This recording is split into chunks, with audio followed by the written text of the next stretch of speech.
بسم اللہ الرحمن الرحیم۔ وائس ایٹ آر اے کے معزز ناظرین السلام علیکم۔ ناظرین، کوا ہمیشہ ڈرا ہوا کیوں رہتا ہے؟ کوے کے متعلق قرآن مجید میں کیا ارشاد ہوا ہے؟ کوا کیا حلال ہے؟ کوے کی بیٹ اگر کپڑوں پر لگ جائے تو کپڑے ناپاک ہو جاتے ہیں۔ کوے کو کس نبی نے بد دعا دی تھی؟ ناظرین، یہی ہماری آج کی ویڈیو کا موضوع ہوگا۔ ویڈیو میں آگے بڑھنے سے پہلے اگر آپ ہمارے چینل وائس ایٹ آر اے پر نئے ہیں تو چینل کو سبسکرائب کریں اور بیل آئیکن کو پریس کریں تاکہ آپ کو اس طرح کی اسلامی ہسٹری پر مبنی ویڈیو ملتی رہیں۔ ناظرین، کوے کا شمار دنیا میں پائے جانے والے عظیم ترین پرندوں میں ہوتا ہے اور قرآن مجید کے مطابق کوا ایک چالاک اور ہوشیار جانور ہے جس نے انسان کو سکھایا کہ کس طرح اپنے مردے زمین میں دفن کرو۔ سورہ مائدہ میں ارشاد باری تعالیٰ ہے، پھر اللہ تعالیٰ نے ایک کوے کو بھیجا جو زمین کھود رہا تھا تاکہ اسے دکھائے کہ وہ کس طرح اپنے بھائی کی لاش کو چھپا دے۔ وہ کہنے لگا، ہائے افسوس، میں ایسا کرنے سے بھی ناگزرا ہوں کہ اس کوے کی طرح اپنے بھائی کی لاش کو دفنا دیتا۔ پھر تو وہ بڑا پشیمان اور شرمندہ ہو گیا۔ ناظرین، کوے کا شمار طویل ترین عمر پانے والے پرندوں میں ہوتا ہے اور عام خیال کیا جاتا ہے کہ کوا اپنی طبی موت بہت کم مرتا ہے اور اس کی عمر صدیوں تک محیط ہوتی ہے۔ کووں کی یادداشت بہت اچھی ہوتی ہے اور کوے جب خوراک کھا کر پیٹ بھر لیتے ہیں تو بعض مرتبہ بقیہ خوراک کو چھپا لیتے ہیں اور خوراک کو ایک مقام سے نکال کر دوسرے مقام تک رکھتے رہتے ہیں۔ انہیں یاد رہتا ہے کہ خوراک کہاں چھپائی تھی۔ ناظرین، کوا جب جوڑا بناتا ہے تو وہ تا حیات ساتھ رہتے ہیں۔ کوے کو اپنی پیدائش کے مقام کے ساتھ رہنا پسند ہے، وہ نقل مکانی سے گریز کرتے ہیں۔ کوے کم و بیش ہمہ خور ہوتے ہیں، اس کی خوراک ہزاروں قسموں کی ہوتی ہے، اس میں کیڑے، حشرات الارض، پھل اور بیج وغیرہ شامل ہیں۔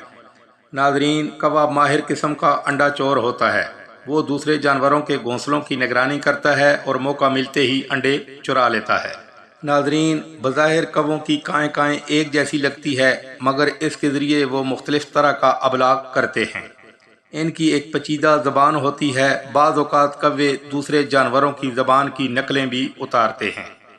ناظرین، کوے کو جب کسی چیز کا خوف ہو تو وہ دوسرے پرندوں کی طرح ایک جگہ سکون سے کیوں نہیں رہتا؟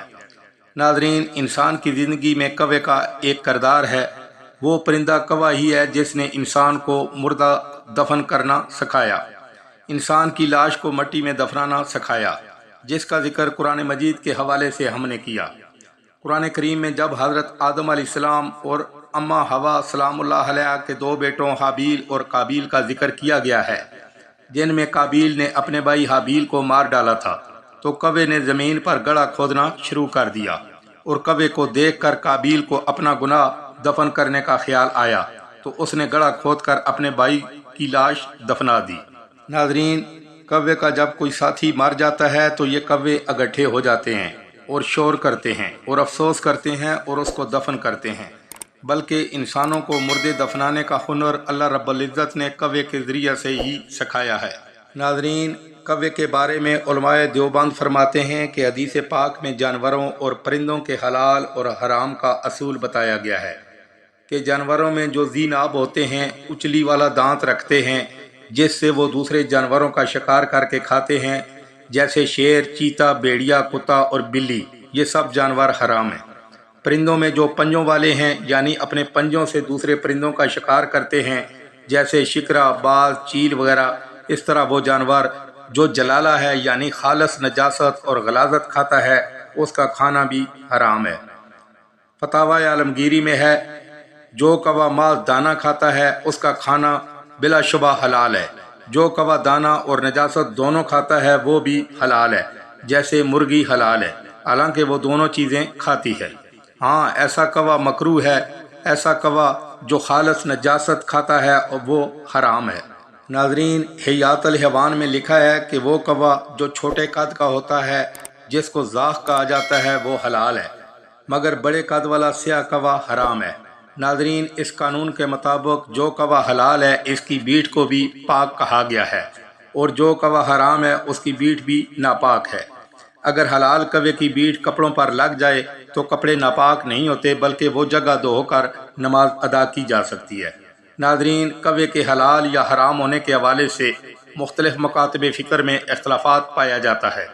اہل سنت بریلوی کے علماء کوے کو قطعاً حرام قرار دیتے ہیں، اس لیے ناظرین اس سلسلے میں اپنے اپنے مسلک کو فالو کریں۔ ناظرین، کوا ہمیشہ خوف میں مبتلا رہتا ہے، مگر کوے کے ہر وقت ڈرنے اور خوف میں مبتلا رہنے کے پیچھے کیا راز ہیں جو انسان نہیں جانتا۔ یہ واقعہ کچھ اس طرح سے ہے کہ طوفان نوح گزر جانے کے بعد حضرت نوح علیہ السلام کی کشتی جودی پہاڑ پر پہنچ کر ٹھہر گئی، تو حضرت نوح علیہ السلام نے روئے زمین کی خبر لانے کے لیے کوے کو بھیجا۔ حضرت نوح علیہ السلام نے ایک کوے کو حکم دیا کہ زمین کی طرف جاؤ اور دیکھ کر آؤ کہ پانی زمین سے نیچے اتر گیا ہے، کیا زمین کی مٹی نظر آ رہی ہے، کیا زمین نے پانی اگلنا بند کر دیا ہے۔ تو کوا زمین کی خبر لانے کے لیے زمین کی طرف گیا، مگر زمین پر ایک مردار مرا ہوا اسے نظر آیا اور وہ لالچ میں آ گیا اور اسے کھانے لگ گیا اور واپس جناب حضرت نوح علیہ السلام کے پاس نہیں گیا۔ یا کوے نے حضرت نوح علیہ السلام کے حکم کی نافرمانی کی۔ کافی وقت گزر جانے کے بعد حضرت نوح علیہ السلام نے جان لیا کہ کوا روئے زمین کی خبر لے کر واپس نہیں آئے گا، اور کوے نے حضرت نوح علیہ السلام کے حکم کی نافرمانی کی، تو حضرت نوح علیہ السلام نے کوے پر لعنت بھیجی اور کوے کو بد دعا فرما دی کہ وہ روز قیامت تک ہمیشہ خوف میں مبتلا رہے اور اسے کہیں بھی سکون نہ ملے، اور قیامت تک کوے کو روئے زمین پر کہیں بھی پناہ حاصل نہیں ہے، اور روز قیامت تک ہمیشہ ڈرا ہوا خوف میں مبتلا رہے گا، کیونکہ کوے نے حضرت نوح علیہ السلام کے حکم کی نافرمانی کی اور اسے حضرت نوح علیہ السلام نے بد دعا دی۔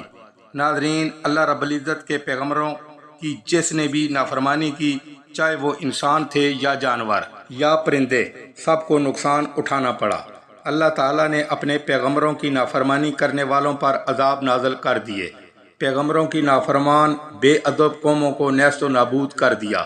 ہر وہ انسان جو اللہ تعالیٰ کے بتائے ہوئے راستے پر چلتا ہے، دین اسلام کے مطابق زندگی گزارتا ہے، گناہوں سے دور رہتا ہے، اللہ تعالیٰ کی عبادت کرتا ہے، اللہ رب العزت اس پر اپنی رحمتوں کے دروازے کھول دیتا ہے۔ جس طرح کوے نے حضرت نوح علیہ السلام کے حکم کی نافرمانی کی اور اسے روز قیامت تک سکون حاصل نہیں اور خوف میں مبتلا ہے، اسی طرح جو بھی انسان اللہ تعالیٰ کے بتائے ہوئے راستوں پر نہیں چلتا وہ بھی خوش نہیں رہتا، وہ انسان ہمیشہ پریشانیوں میں گرا رہتا ہے۔ اللہ تعالیٰ ہمیں سیدھے راستے پر چلنے کی توفیق عطا فرمائے۔ ناظرین، پھر ملیں گے ایک نئی ویڈیو کے ساتھ۔ اللہ تعالیٰ آپ کا حامی و ناصر ہو۔ اللہ حافظ۔